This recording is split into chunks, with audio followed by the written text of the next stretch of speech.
Welcome to Outlook Money's interview series Wealth Wizards, where you'll find money maestros in conversation with me, Nidhi Sinha, editor Outlook Money. In this series, I meet experts you've always wanted to listen to. Today's guest is investment guru and author Jim Rogers, who's known for his road trips on which many of his books, including The Investment Biker, are based. He sees great potential in the Asian markets, and that was one of the reasons why he moved to Singapore along with his family. He was skeptical about India earlier, but now he sees that as a mistake. Today, I will try to explore more about the man, his decisions, and what he thinks about India. Welcome to the show, Mr. Rogers, and thank you so much for joining Outlook Money for this chat. And our viewers are eagerly awaiting to listen to you, of course. Nidhi, I'm delighted to be here. I will say to you what I tell the world. India is one of my favorite countries in the world to visit. It's a phenomenal country. That's great to hear. In fact, we are talking about countries, and you are an American based in Singapore now. So what really prompted the move? And especially when you've been known to tour different parts of the world. So was it like a choice after kind of weighing a lot of other options? Well, it's because I wanted my children to speak Mandarin. As far as I can see, Mandarin is going to be the most important the most important language in their lifetime. We were doing it in New York, but it wasn't as completely successful. So we tried many cities, and we decided on Singapore as a place where they could learn Mandarin, and here we are. Okay, so was it just that? Because, I've also read somewhere that you were always bullish on Asian markets, and you said that, this is the period when you should be in Asia, while earlier maybe you should have been in the UK at the, in an earlier century, or in the US, but this is the time to be in Asia. Well, there was certainly a time when the UK was best. There was a time when the US was best, but as far as I can determine, the 21st century is the century of Asia. Doesn't matter whether people like it or not. It's a fact. It is happening, and it's going to continue. You're at the right place at the right time. I see. And why do you say so? Well, there are many, many, many reasons. If you look back over world history, there have been times when Asia's been on top.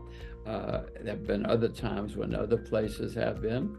But as far as I can see, the 21st century is the century of Asia. I mean, China's on the rise, whether we like it or not. But not just China, Korea. I mean, look at what's happening in Korea. Look at what's happening in India. I mean, it's astonishing. There are other countries, Vietnam, there are many places. I don't know why, Nietzsche, you can decide. You write a book or a novel or a story about why the 21st century is the century of Asia, but it is. Okay, point taken. So a few months ago, you were heard saying that you are kind of bullish on India now.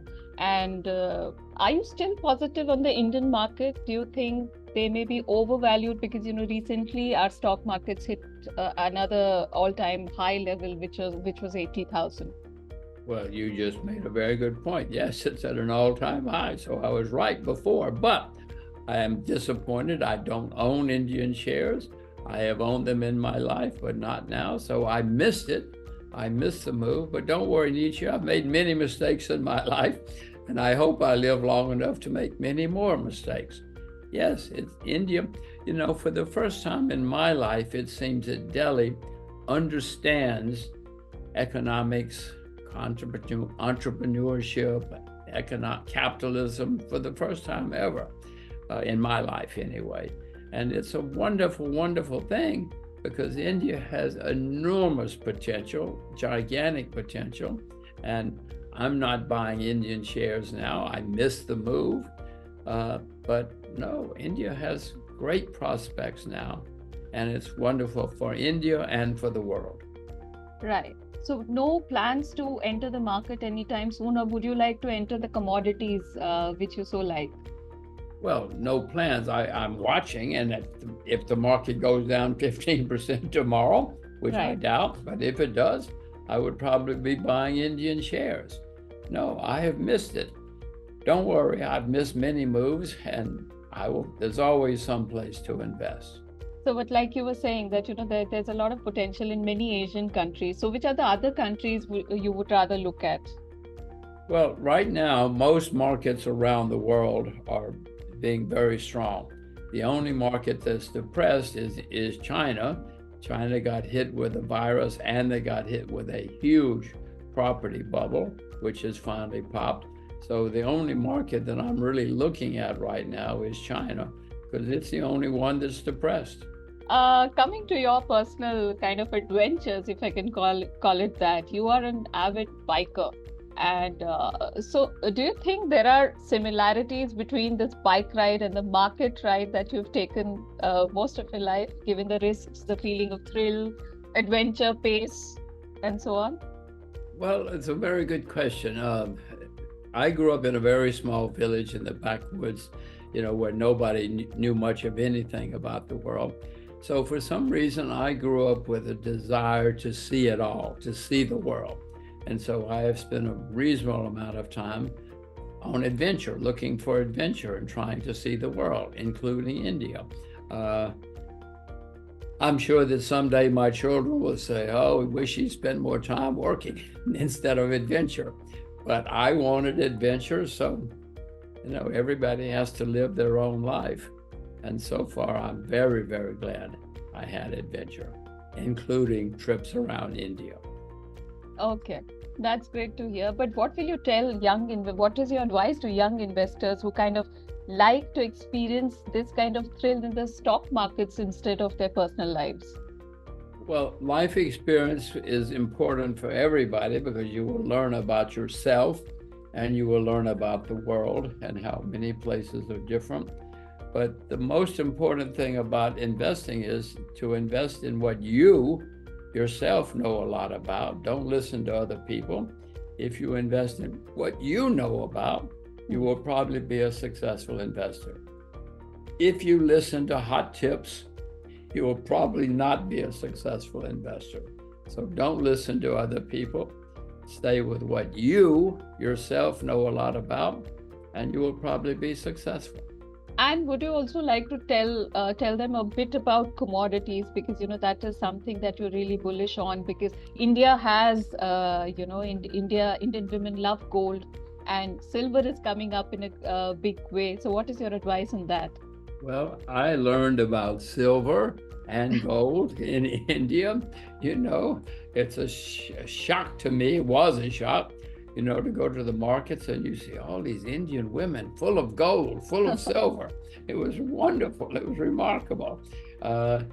When Indian women are smart and beautiful, but boy, do they have a lot of silver and gold. And I learned a lot that way. But I have been investing in gold and silver for many, many years.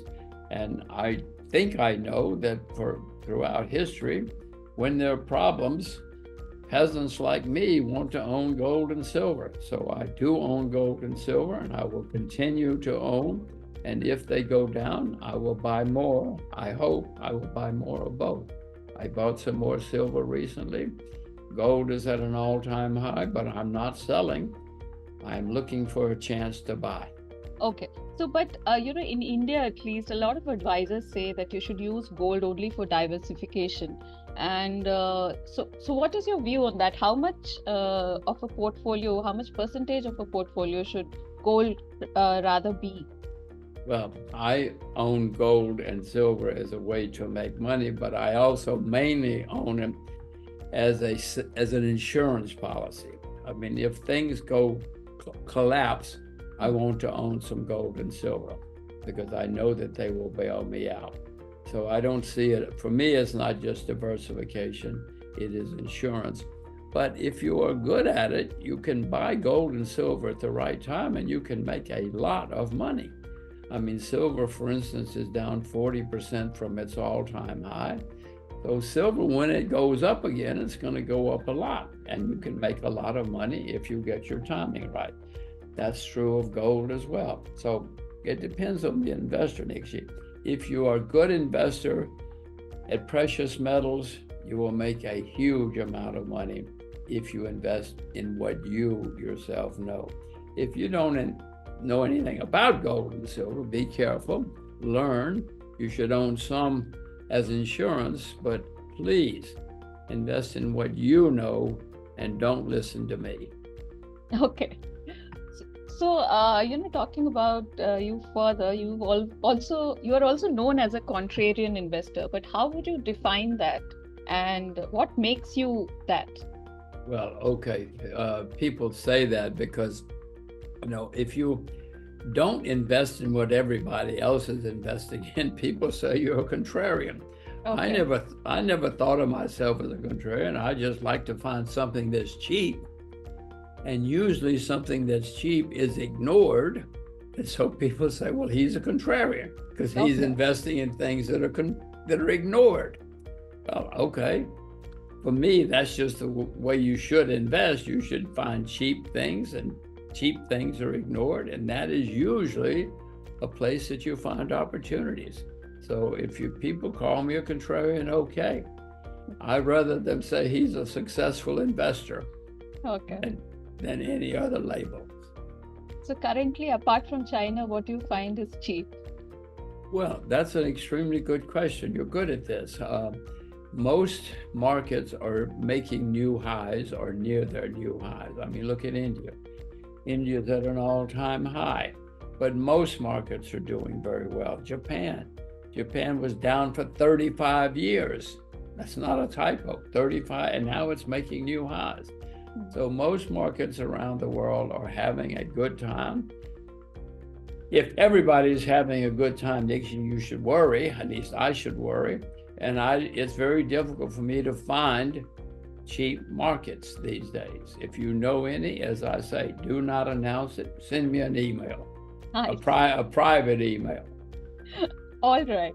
So I want to ask you about another aspect of your life. One of the unusual things you've done in your life is perhaps retiring early, as I read it. But I'm not sure if you really retired because you have been an investor. What would you say about, a life in retirement, and when should one retire really? Well, I grew up in a very small village where nobody ever went anywhere. And I had the desire to see the world and know about the world. That was a strong desire for me, perhaps because I never knew anything. So I have done that. Maybe I said my children someday will say, oh, we wish you hadn't had so much adventure in your life. But it has been exciting and wonderful. I can remember my early travels around India. I would say, oh my gosh, what a country.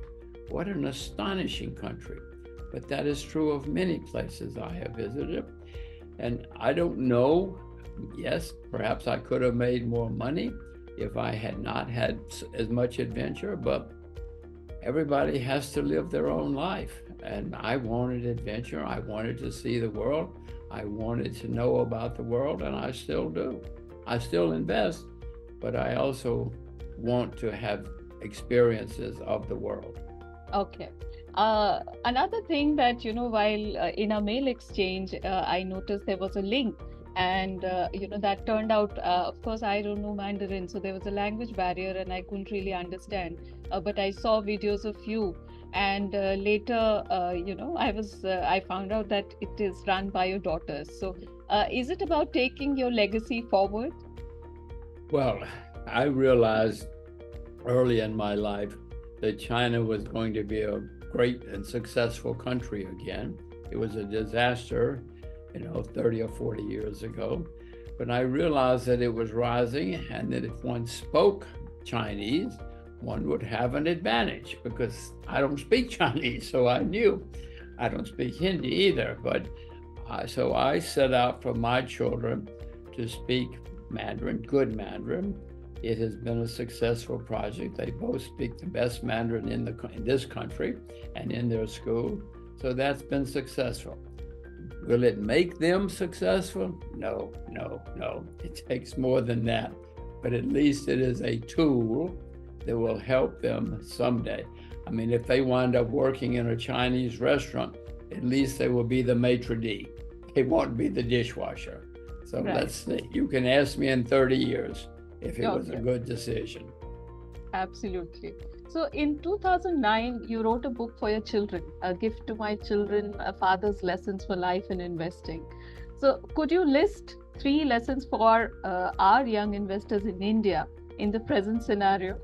Well, one of the things that I know from having not known much about the world when I was young was I urge everybody to try to learn a language, first of all, and second of all, to learn about the rest of the world.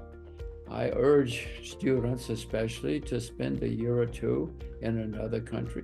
You can always go back home. You can always return to your own country if that's what you want. But when you go back, you will know more about your own country than you know about the world because you have visited other countries, and you will know about yourself. I mean, Nikki, if you wind up one day and you have to find your own lunch, it teaches you a lot about world than if you just go downstairs and your mother has your lunch on the table. I mean, it teaches you a lot about yourself and about the world. Is that good or bad? I don't know. For me, I think it's a good lesson. Thank you so much, Mr. Rogers. It was a pleasure speaking to you and the many nuggets that you told us about your biking days and about the emerging markets in Asia. I'm sure our viewers have a lot to take away from this conversation. Let me say an extremely important lesson.